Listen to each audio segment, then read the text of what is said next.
আসসালামু আলাইকুম বন্ধুরা, আমার নতুন ভিডিওতে আপনাদের স্বাগতম। এখন গ্রীষ্মকাল, তাই গ্রীষ্মকালের একটি ভিডিও নিয়ে আপনাদের সামনে উপস্থিত হলাম। গ্রীষ্মকালের কাঠফাটা রোদ গায়ে ভালোই জ্বালা দেয়। তীব্র রোদে কৃষকের গা খানি ভিজে যায়, আবার গলা শুকিয়ে যায় তৃষ্ণায়। তবুও কৃষক হাল ছাড়ে না, কারণ তারা জানে এটাই তাদের আসল সম্পদ, আসল আনন্দ।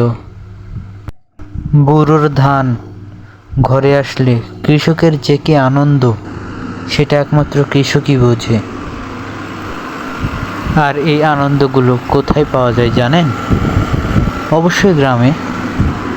আর এমনই একটা গ্রাম আমাদের গ্রাম, নাম শালদহ। সকলের মধ্যে কত ঐক্যতা, কত মিল। এখানে না আসলে আপনারা কখনোই বুঝবেন না সেটা। তাই আমি নিঃসন্দেহে বলতে পারি, ছোট্ট হলেও গ্রামটা মোদের সকল গ্রামের সেরা।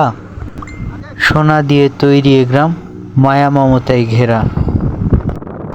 এই গ্রামের লোকেরা প্রত্যেকটা কাজ একত্রে করে। প্রথমে তারা একসাথে মিলে ধান কাটে, তারপরে সেই ধান শুকায়, আটি বাঁধে, মানে যাবতীয় কাজ আর কি স্টেপ বাই স্টেপ একত্রে করে। আপনি এখন বলতেই পারেন, এই গ্রামে কি কখনো দ্বন্দ্ব হয় না? তাহলে আমি বলি, হ্যাঁ অবশ্যই হয়। কোন গ্রামে দ্বন্দ্ব নেই? সকল গ্রামেই দ্বন্দ্ব, বিবাদ, ফ্যাসাদ সব কিছুই রয়েছে। কিন্তু এই গ্রামের লোকেরা দ্বন্দ্ব হলেও তা অতি তাড়াতাড়ি সমাধান করে শান্তি ফিরে আনে গ্রামে। আমাদের গ্রামের প্রধান ফসলই ধান, তাও আবার বোরোর ধান। আউশের ধান তেমন নিশ্চয়তা হয় না আমাদের গ্রামে, কারণ সে সময় তো বন্যা আসে। কোনো বছর হয়, কোনো বছর হয় না। তাই বোরাই আমাদের প্রধান ফসলের মৌসুম। এই গ্রামের মানুষ কাজের ফাঁকে ফাঁকে রসিকতা করতে খুব ভালোবাসে। অনেক সময় আরাম করার সময় একে অন্যের সাথে রসিকতা, খেলাধুলা, আরও কত কি। এই গ্রামের মানুষ এখনও মেঠো পথেই হাঁটে, রাস্তার সুবিধা এখনও পায়নি।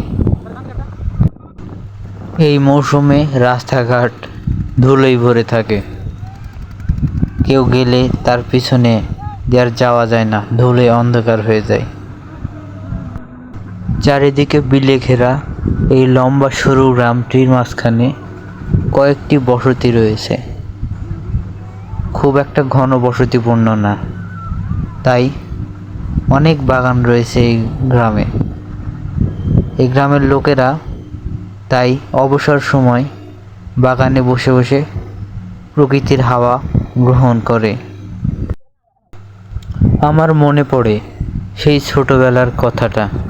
তখন এই রোদের মধ্যে একটা ভ্যান গাড়ির চাকা নিয়ে আর এক হাতে লাঠি নিয়ে দৌড়ে বেড়াতাম সারা দুপুর। বাসায় আসলে বকুনি খেতাম বাবা মায়ের মিষ্টি কণ্ঠে।